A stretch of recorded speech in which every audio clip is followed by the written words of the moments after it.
los biomateriales y los materiales específicos. Hay ciertos materiales que no hemos visto en los trabajos prácticos y que son de uso clínico. Por lo tanto, los vamos a englobar en esta clase a alguno de ellos para ir conociéndolos y luego ir sabiendo su comportamiento y profundizando en la parte teórica de cada uno de ellos. Empezaremos con materiales que están relacionados con la endodoncia. Aquí vemos casos clínicos en donde la caries ha hecho un buen trabajo de destrucción, por lo tanto necesitamos materiales para poder, luego de remover el, la pulpa, realizar un sellado marginal, tanto sea de la parte de la cámara pulpar, como así también de todo el conducto, sobre todo el sellado en la zona apical. Estos materiales para obturación de conductos radiculares reemplazan el contenido de los conductos radiculares, sellando y obturando los mismos, aislando el conducto de la zona periapical, por lo que debe ser pero muy bien realizado el tratamiento del conducto con la longitud adecuada de la raíz. Dentro de los materiales para la obturación de conductos tenemos sólidos preformados, selladores y pastas. Dentro de los sólidos preformados vamos a tener a los conos de gutapercha, conos de plata en desuso y materiales termoplásticos. Bien, es decir, ya viene el cono, como lo vamos a ver en esta diapositiva, son los conos naranjas, bien, los conos de plata, y también vienen materiales que nosotros podemos incorporarlo de forma termoplástica, es decir, fundiéndose para sellar. Dentro de los selladores, el objetivo de su uso es rellenar la interfase cono-pared dentinaria, logrando el sellado tridimensional de los conductos radiculares. Bien, hay distintas marcas, los más conocidos. Tenemos los que podemos trabajar en base a, como lo hemos visto, al cemento de óxido sin eugenol con modificadores. Bien, esto va a sellar la interfase que queda entre los conos en la técnica de condensación lateral cuando se hacen los tratamientos de los conductos o endodoncias. Aquí vemos las preparaciones de los tratamientos de conducto y la posterior restauración protética con el perno y las coronas. Es importante saber bien la longitud de trabajo para no quedarse corto y no pasarse hacia la zona ósea.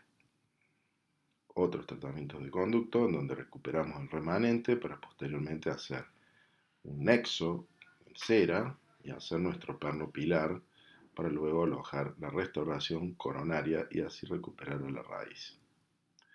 Distintos tratamientos de conducto, endodoncias, en donde vemos que hay que respetar la anatomía que tienen los conductos, lo cual en un elemento uniradicular será mucho más fácil que en uno multiradicular, sobre todo en uno superior, donde tiene presencia de 3 raíces, 3 conductos y ciertas dislaceraciones o curvas que presentan los conductos. Bien, si llegara a fallar el tratamiento de conductos, vamos a ver que en la zona, radiográficamente hablando, apical, vamos a tener una imagen oscura, que corresponde a un proceso que no se ha resuelto, es decir, que por algún motivo las bacterias que estaban dentro del conducto generaron una lesión a nivel óseo. Esas bacterias se alojan en la punta de la raíz, es decir, en el ápice. Por lo tanto, al estar por fuera, el tratamiento de conducto o la endodoncia no puede resolver esta situación. Es decir, nosotros vamos a ver una imagen de una raíz con tratamiento de conducto y el proceso oscuro como si fuera una imagen circular oscura, que significa que ahí hay un proceso periapical. Al no resolverse con el tratamiento de conducto, la etapa que sigue a esto es cortar la punta de esta raíz, siempre hablando del sector anterior, debido al acceso óseo, y al cortar la punta de esta raíz en una cirugía, luego hay que obturarla desde ese lugar. Es decir, vamos a cortar el ápice de la raíz afectada, quitando, removiendo toda esa parte infectada que está adherida al ápice, y luego vamos a tener que sellar el conducto desde ese lugar. Entonces, hablamos de obturación retrógrada, que consiste en sellar directamente el conducto radicular desde su terminación apical luego de realizar la apicectomía. Presten atención, la apicectomía es el tratamiento que yo les describí donde se labra un colgajo, que es despegar la encía, llegar hasta la zona de la raíz y en la raíz hacer una ventana en el hueso para luego cortar el ápice del diente y realizarle una obturación. Este es el procedimiento, se corta, ahí se ve el cono sellando el espacio del conducto radicular y lo que nosotros deberemos hacerle es obturarlo bien y sellarlo bien con algún material. Bien. Algunas cualidades que debe reunir un material para una obturación retrógrada. Esto, como en todo material, se repite aquí también, sobre todo con respecto a la impermeabilidad, debido a que vamos a tener un material en contacto con los fluidos. Bien. Entonces ahí podemos introducir el concepto de materiales que son biocompatibles. También tenemos los materiales bioactivos, bien, que van a interactuar con los tejidos y pueden interactuar con los tejidos. O sea, no solamente puede estar de forma pasiva y ser biocompatible, sino que también puede interactuar. Hay muchos materiales, podemos usar a la amalgama dental, la resina compuesta, el ionómero, el super EVA o el MTA, todos distintos materiales que podemos elegir a la hora de hacer una obturación retrógrada, ¿no es cierto? Y en cuanto a la impermeabilidad de los materiales, que tenemos de menor a mayor, cuáles serían más impermeables, que sería un criterio de los utilizados a la hora de seleccionarlos. Bien. Bueno, la amalgama tiene una capacidad de sellado media, tiene una biocompatibilidad relativa, debido a que acuérdense que es un metal y tiene mercurio, ¿bien? Es decir, hay que tener presente esto en la memoria a la hora de seleccionar, ¿bien? Podemos hablar que su capacidad de sellado y de microfiltración bacteriana mejora también con el paso del tiempo. Esto sucede no solamente en las obturaciones retrógradas, sino también en las obturaciones que hacemos en la boca. De distintos tipos de amalgama. Allí vemos en un corte cómo se han realizado estas obturaciones retrógradas con amalgama.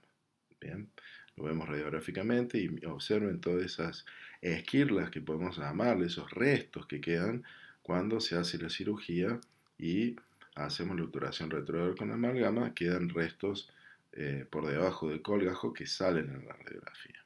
Bien, es decir, esto también depende mucho de la habilidad del operador. Bien, luego esos restos se van a teñir y van a generar un tatuaje, es decir, sin haberlo realizado a propósito, sino que por consecuencia de esta maniobra de haber llenado con amalgama. Ionómero vítreo es otra de las opciones. Hablamos de este material que es mucho más biocompatible, no va a teñir los tejidos y tiene una fácil manipulación. El principal problema va a ser siempre la reacción, que va a ser, digamos así, susceptible a todo lo que sea humedad. Bien, esta reacción ya la hemos visto en los teóricos, cómo se produce una quelación al calcio del diente y cómo el grupo acídico, luego de ser separado de su hidrogenio, ataca las partículas que tiene el vidrio del material y logra pegarse también el grupo acídico con el calcio del diente con también una liberación de flúor. Bien, es otro tipo de imagen. Bien, vemos otra imagen radiográfica. Bien. Pero bueno, acá vemos en la bibliografía que está descrito que sufren procesos de solubilidad y desintegración ante la presencia de humedad. Bien, y a ese nivel es muy difícil colocarle un barniz. Resinas compuestas, tal vez la que menos biocompatibilidad tenga.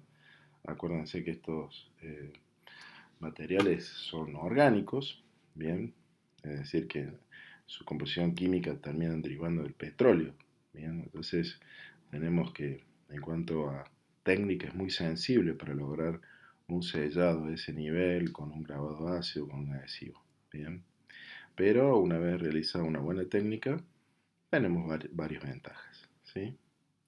Sobre todo en cuanto a lo que es la filtración. La bibliografía también describe que lo que menor filtración tiene fueron los cementos de Super EVA y el MTA. Bien.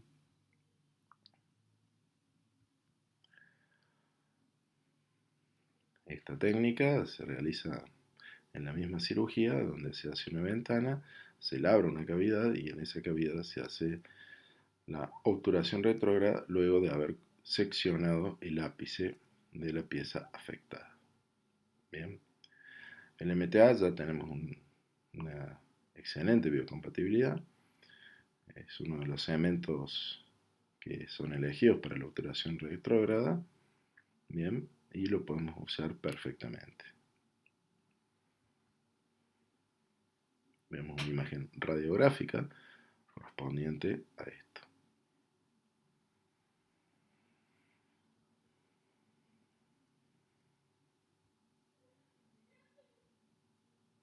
Bien, entonces, ¿cuál material elegimos? Siempre va a ser esa nuestra pregunta. Es decir, acuérdense, siempre decimos conocimiento, inteligencia y memoria. Conocimiento del material, memoria para acordarse de cada uno de los materiales y la inteligencia para desarrollar con esas dos variables anteriores un buen criterio. Ese criterio tiene que estar apoyado en esas tres patas para poder así hacer un escalafón o un orden de mérito de los materiales de que el que reúna mayor cantidad de propiedades será el material ideal en nuestro caso clínico. Bien, hablando un poco de biomateriales, podemos decir que son materiales biológicos naturales u otros elementos que tienen la capacidad de integrarse a un organismo vivo o estar en presencia del mismo. Cuando un tejido o un órgano se dañan, es posible restaurarlos o reemplazarlos con un biomaterial. Estos materiales pueden asumir funciones de los tejidos y están en condiciones de permanecer en contacto con los fluidos corporales sin deteriorarse. Uno de los ejemplos es el titanio. Es un material empleado para la confección de implantes dentales, tornillos, placas y mallas, preformada para reconstrucciones maxilares.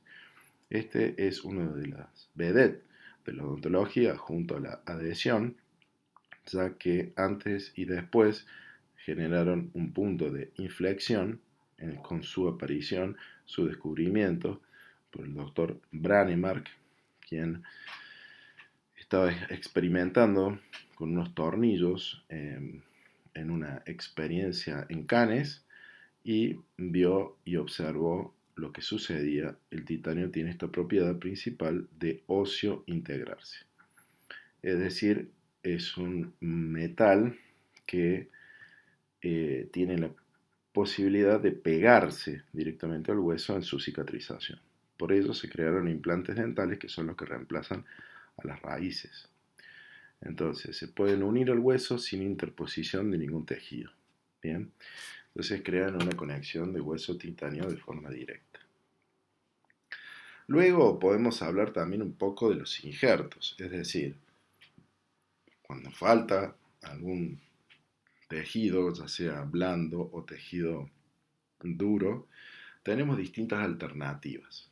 Tenemos un autoinjerto que es del mismo individuo, que puede ser intra o extraoral. Un halo injerto, que es de un individuo a otro de la misma especie. Por ejemplo, el hueso desmineralizado, hueso cortical o hueso medular que después de un proceso de desproteinizado o liofilizado se le quita la parte orgánica para que no haya receptores de proteínas presentes ni ninguna sustancia orgánica, es decir, simplemente la parte inorgánica. Y el seno injerto, que es huesos de individuos de diferente especie, por ejemplo una hidroxiapatita de origen orgánico bovino. Todos estos materiales son aplicados junto a los implantes para poder lograr recomponer los tejidos perdidos. Bien, puede ser hueso humano, hueso bovino o hueso porcino. Aquí también tenemos en la UNC, en la empresa Tissum, de matriz ósea humana. Bien, bien. Y también tenemos las membranas. Las membranas van a cumplir una función muy importante, que es separar el injerto de hueso del tejido blando. Se emplean en cirugía, periodoncia e implantología para promover la regeneración o preservación del tejido óseo, impidiendo la invasión de células de tejido conectivo. Hay algunas que se reabsorben y otras que no. Estas membranas tienen esta función, que es muy importante, debido a que si no, el crecimiento del tejido conectivo y epitelial es más rápido que la cicatrización ósea. Por lo tanto, podemos ver casos donde estos tejidos invaden el tejido óseo, y la idea de colocar una membrana es posibilitarle al hueso que genere una cicatrización puramente de hueso y que los osteoblastos vayan generando hueso nuevo a partir del que nosotros le hemos colocado. Bien, va a haber un reemplazo de este hueso.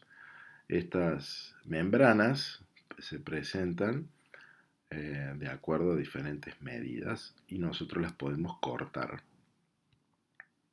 Vemos la matriz ósea, como la podemos mezclar con otros tipos de productos en una regeneración ósea, donde también podemos aplicar algunos componentes sanguíneos como plasma con plaquetas o plasma con fibrina. Bien, aquí se ve una extracción donde se puede hacer un relleno del alvéolo para no perder volumen. También tenemos una extracción del incisivo donde están comprometidos los tejidos blandos y queda seguramente un colapso luego de colocar el implante, debido a que el implante no tiene la misma dimensión de la raíz. Por lo tanto, al colocar el implante también necesitaremos colocar algún tipo de injerto y hacerlo luego con una sutura acorde para lograr la cicatrización de los tejidos, y luego, bueno, poder hacerle la rehabilitación, es decir, un pilar como el que ustedes han visto en las clases, nada más que este pilar no es colado, sino que es atornillado. Bien, va atornillado el implante y luego se hace la corona. Bien, también tenemos casos múltiples, en donde tenemos zonas donde hay implantes intercaladas con zonas donde han quedado pernos pilares como los que ustedes vieron. Luego se hacen férulas, bien, donde se rehabilita al paciente, y esa sería una imagen radiográfica de cómo se ven los implantes en una panorámica, una radiografía que se ven todas las piezas en la boca y otras estructuras anatómicas. En este caso vamos a ver esos dos implantes donde vamos a hacer una férula, y aquí se entiende bien el concepto de férula. Férula serían dos coronas unidas sin póntico en el medio, es decir, que son dos coronas que están unidas simplemente debido a una cuestión de necesidad de pasividad. La pasividad es decir que dos implantes o más trabajen en conjunto y no en solitario. Tenemos distintos casos en donde vemos cómo se han colocado implantes para rehabilitar, ya sea de forma fija, con férulas enteras, es decir, son todas coronas unidas en una estructura y revestidas con cerámica dental, que ustedes ya conocen, feldespáticas, pueden ser también hechas en circonio, pueden ser estratificadas en capas o pueden ser maquinadas. También vemos para la rehabilitación de tipo removible la colocación de implantes y barras. Bien, esas barras van a alojar a una prótesis removible, y esa barra les sirve de retención, ya que la prótesis tiene teflones que le posibilitan retenerse a esa barra de media caña. Esa retención evita que la prótesis se desaloje ante el contacto con algo pegajoso y el paciente puede retirarla sin ningún inconveniente. Simplemente mejoramos la retención debido a que en el sector de maxilar inferior siempre el problema es la retención. Al no tener una superficie grande como el paladar, al hacer una prótesis necesitamos tener esta retención de alguna manera, ya sea con ganchos o con algún sistema de prótesis especiales, como habíamos descrito en la clase de toma de impresión, con un material que nos pueda copiar fielmente y hacer este tipo de prótesis especiales que tienen ataches. Por eso, al tener ataches, sí o sí necesitamos copias con elastómeros. Bien. También tenemos este tipo de prótesis en donde se puede ir adaptando. Esta ya es una prótesis completa y la prótesis completa también puede retener